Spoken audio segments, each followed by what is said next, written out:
Bonjour à tous, bienvenue sur Darumacha DIY et bonne fête de Pâques!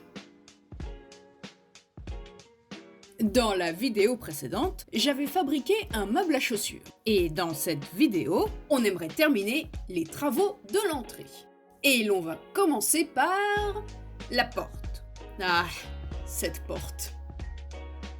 Au début, on voulait la changer intégralement. Mais les dimensions de cette porte sont d'une taille standard pour l'époque. C'était donc il y a fort longtemps. Et de nos jours, la taille standard a bien sûr changé. Du coup, on va la garder, mais la transformer.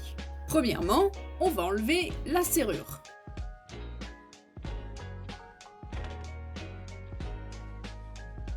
Ah ouais, je m'attendais pas à ça en fait. Cette porte est principalement composée de polyestyrène. Est-ce que c'est bien? Est-ce que ça suffit?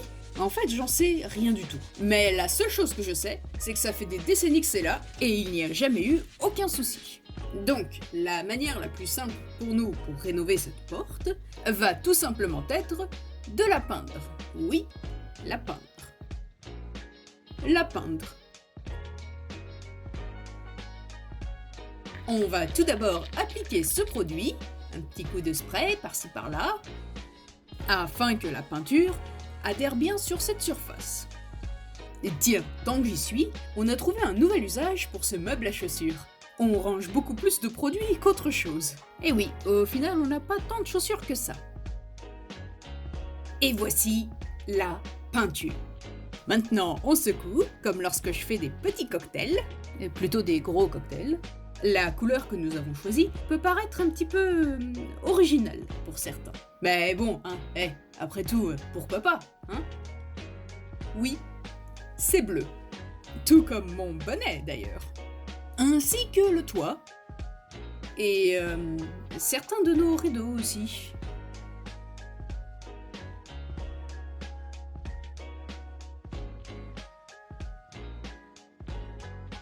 Au début, ça nous faisait un peu bizarre de voir la porte de cette couleur. On n'était pas encore habitués. Mais finalement, ça ne rend pas si mal.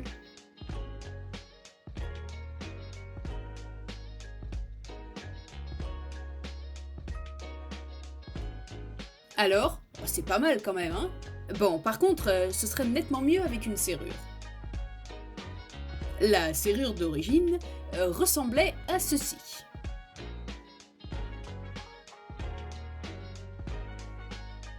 Et celle qu'on a achetée est un petit peu unique. En tout cas, ça l'est de mon point de vue. Car nous n'avons pas besoin de clé, mais juste d'un code. Et il est temps de passer à la phase installation. Ah, c'est trop petit. Il y a un trou là, que l'on va combler avec un bout de bois. Oui, je veux dire, s'ils ont utilisé du polystyrène, on peut très bien utiliser du bois, hein. Maintenant, on va venir utiliser ce patron pour marquer la position des futurs trous que l'on va devoir faire sur la porte, afin de pouvoir y attacher la serrure.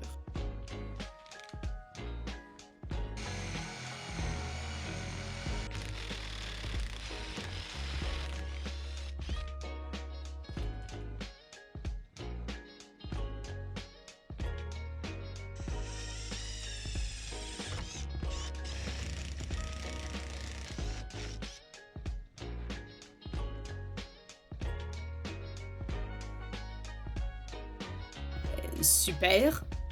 Ouais, bon, comme je l'avais dit, c'est une vieille porte et c'est une nouvelle serrure, donc il y a forcément quelques petits ajustements à faire. Un petit coup d'enduit à bois. Une règle? Sérieusement? Je veux dire, on est si pauvre que ça? Apparemment.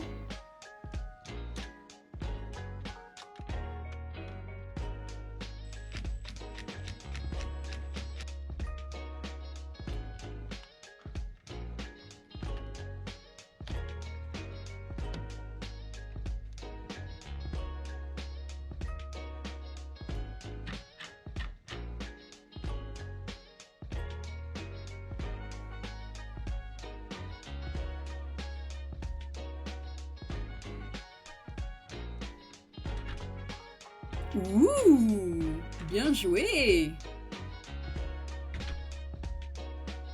Bon, allez, c'est pas mal quand même.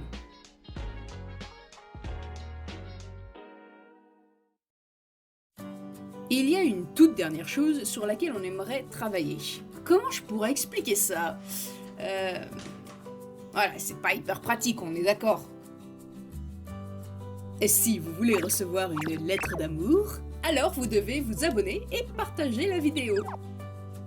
Bon, il est temps de faire un truc ici. Et ça tombe bien, parce qu'on a eu une petite idée. On va commencer par peindre ceci. Je sais même pas comment ça s'appelle. Alors, l'idée ici serait de créer une boîte aux lettres. On va commencer par faire un cadre, tout ce qu'il y a de plus simple. Et ce, en coupant 4 planches. Sur une toute nouvelle planche, on va venir y découper un rectangle qui représente la fenêtre d'introduction des enveloppes. Le travail le plus difficile ici est de retirer la partie centrale.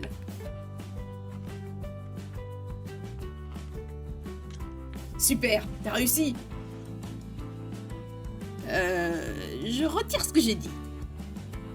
On a bien sûr essayé de le réparer en utilisant des chevilles en bois pour relier les deux morceaux, mais ça n'a pas fonctionné.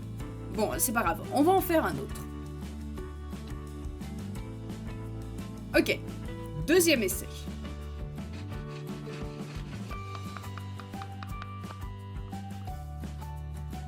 Oh non, pas encore, tu déconnes! Troisième essai. Allez là, on a réussi à rénover une maison. C'est pas un petit trou rectangulaire qui va nous embêter, si? Oh, bien joué! Parfois, ça a l'air très simple comme ça à regarder, mais en fait, c'est ultra complexe. Il ne reste plus qu'à appliquer un petit peu de cire pour protéger le bois, ainsi que de le colorer. Comme ça ira bien avec le style de notre entrée. Cette boîte aux lettres sera composée de 2 parties. La première, que l'on est en train d'assembler actuellement, qui représente la structure globale de cette boîte, et la deuxième partie, qui constitue la petite porte pour ouvrir la boîte aux lettres afin d'accéder au courrier. Du coup, l'on est venu tailler sur la longueur de 4 barres en bois, que l'on va utiliser pour former un second cadre, dans lequel on va venir introduire un panneau en verre.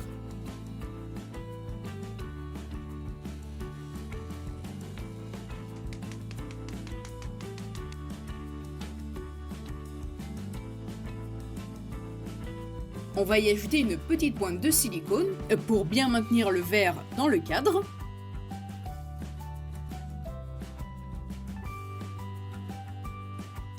On va également fixer le cadre de chaque côté pour un meilleur maintien. On n'oublie pas d'ajouter les charnières. Et c'est là où on va venir combiner les 2 cadres que l'on a fabriqués. Puis on va rajouter un sorte de petit loquet sur le côté, afin d'éviter d'endommager la porte si on l'ouvre un petit peu trop violemment. Et je crois qu'il est temps de fixer cette boîte aux lettres.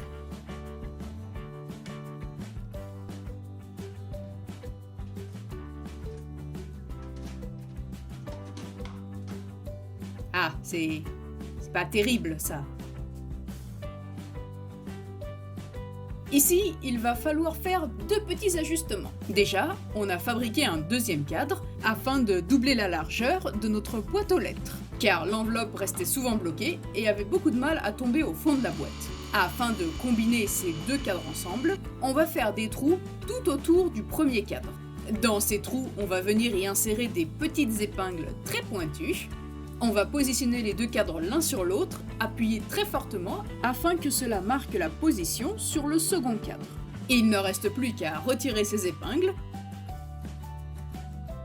et à percer les trous sur ce second cadre.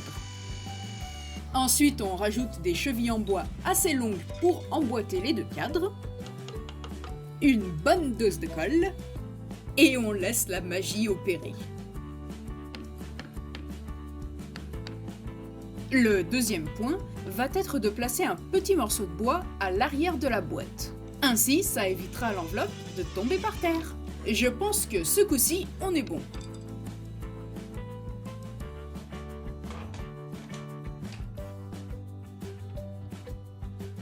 Le moment de vérité. Encore. Ah, bah voilà! Enfin, ça fonctionne. Et c'est beaucoup mieux comme ça, d'ailleurs. Encore un beau progrès pour cette entrée.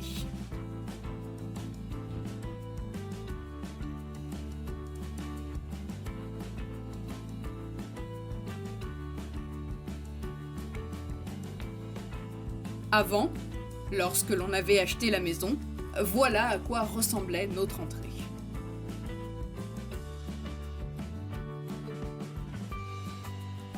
Après l'avoir rénovée,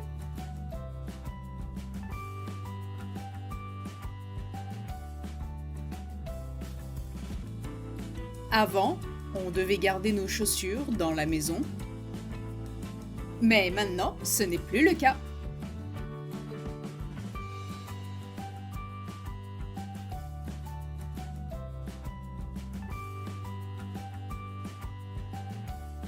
Cependant, il manque quand même quelque chose ici.